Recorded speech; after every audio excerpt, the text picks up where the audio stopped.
Good day, everyone. Today, we will explain how the distress signal SOS is transmitted and received through Morse light in accordance with Code Regs Annex 4 and the International Code of Signals. These signals is internationally recognized and it's used by ships during emergencies when immediate assistance is required. Even if radio communication fails, vessels can still communicate distress through Morse light, making it an important emergency communication. The Morse code for SOS is dot dot dot dash dash dash dot dot dot, which means 3 short flashes, 3 long flashes, and 3 short flashes.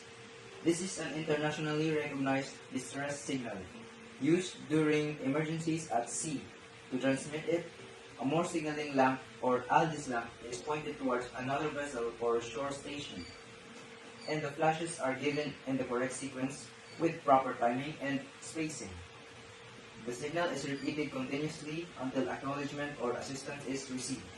When a vessel receives the Morse light signals, the crew carefully observe the flashing patterns to determine whenever it is distress signals SOS. Once confirmed, the signal must immediately be reported to the officer on watch or the captain because it indicates that another vessel is in danger and required urgent assistance. The receiving vessel should acknowledge the signals using available communication equipment such as Morse lights or radio and prepare to provide assistance if possible, according to the international maritime regulations.